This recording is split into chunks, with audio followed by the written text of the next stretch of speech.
রাস্তার ধারগুলোর হোটেলে আমরা যখন খেতে যাই তখন কিন্তু এই ধরনের মাছের ডিমের বড়া কিন্তু দেখে থাকি বা খেয়ে থাকি। তো সেই রকম একটি রেসিপি আমি তোমাদের সঙ্গে শেয়ার করব। তো চলো, নমস্কার বন্ধুরা, আমি শিখা আর তোমরা দেখছো আমার চ্যানেল রিভিউ বাই শিখা। দেরি না করে রেসিপিটা শুরু করা যাক। রেসিপিটা শুরু করার জন্য বাজার থেকে মাছের ডিম কিনে এনে মাছের ডিমগুলোকে কিন্তু ভালো করে ধুয়ে নিতে হবে। ধুয়ে পরিষ্কার করে নেওয়ার পরে আমি দেখো একটা বোলের মধ্যে কিন্তু মাছের ডিমগুলো নিয়ে নিলাম। ওর মধ্যে থেতো করা 1 চামচ রসুন নিয়ে নিলাম। রসুনটা বেটেও দেওয়া যেত, কিন্তু আমি থেতো করেই দিলাম। এরপরে কাঁচা লঙ্কার কুচি, পেঁয়াজের কুচি, বেশ অনেকটাই পেঁয়াজের কুচি দিতে হবে। এরপর স্বাদ মতো নুন, 1/2 চামচ হলুদের গুঁড়ো, সামান্য একটু লঙ্কার গুঁড়ো দিয়ে দিলাম। এটা অপশনাল, দিতেও পারো নাও দিতে পারো, কাঁচা লঙ্কা ছিল। এরপরে দেখো আমি এর মধ্যে কিন্তু জিরের গুঁড়ো খানিকটা দিয়ে দিলাম, ধনের গুঁড়োও খানিকটা দিয়ে দিলাম, এই 1/2 চামচেরও কম।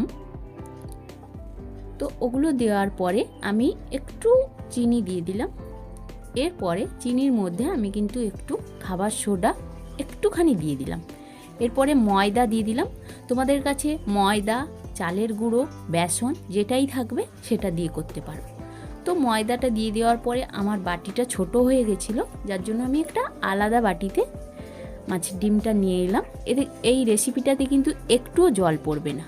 তো আমি দেখো পুরো মাছের ডিমটাকে পেঁয়াজের সঙ্গে হাত দিয়ে পুরো ভালোভাবে মিশিয়ে নিচ্ছি।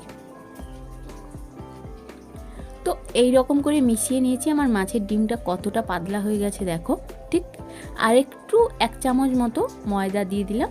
দিয়ে আমি ব্যাটারটাকে ভালোভাবে ফেটিয়ে নিচ্ছি হাত দিয়ে। যতটা ব্যাটারটা ফেটানো হবে ততটাই কিন্তু মাছের ডিমের বড়াগুলো ফুলে ফুলে উঠবে। এবার আমার ব্যাটারটা ফেটানো হয়ে গেছে। এরপরে আমি কড়াইতে তেল গরম করে নিয়েছি। সাদা তেল গরম করে নেওয়ার পরে ওর মধ্যে আমি কিন্তু এইরকম একটা হাতার সাহায্যে 1 হাতা করে মাছের ডিম নেব এবং তেলের মধ্যে ছেড়ে দেব। তেলের মধ্যে ছেড়ে দেওয়ার পর কিন্তু গ্যাসের আঁচটা কিন্তু মিডিয়াম ফ্লেমে থাকবে।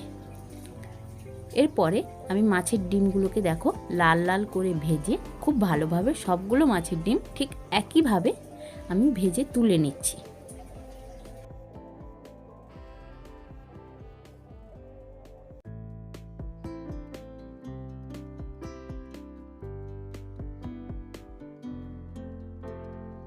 তো মাছের ডিমগুলো তুলে নিচ্ছি। এর ফাঁকে বলে রাখি, যদি রেসিপিটা ভালো লাগে অবশ্যই লাইক করো, কমেন্ট করো এবং শেয়ার করো বন্ধুদের মধ্যে, এবং চ্যানেলটি অবশ্যই সাবস্ক্রাইব করে দিও প্লিজ। তোমাদের একটা সাবস্ক্রাইবার কিন্তু আমাদের মনে আরও জোর দেয় যে আরও ভিডিও বানাই। না যদি সাবস্ক্রাইব করো তাহলে মনে জোর লাগে না। নতুন নতুন রেসিপি পেতে অবশ্যই চ্যানেলটি সাবস্ক্রাইব করে নোটিফিকেশানটি অল করে দিও। তো আমার মাছের ডিমের বড়াগুলো কত সুন্দরভাবে তৈরি হয়ে গেল কম সময়ের মধ্যে। এইভাবে তোমরা বাড়িতে মাছের ডিমের বড়া তৈরি করে নিজেরাও খেতে পারো এবং বাড়ির সবাইকে খাওয়াতে পারো। তো রেসিপিটা কেমন লাগলো আবারও বলছি জানিও, ভালো না লাগলে জানিও না। আবার দেখা হবে অন্য কোনো ভিডিওতে। টাটা।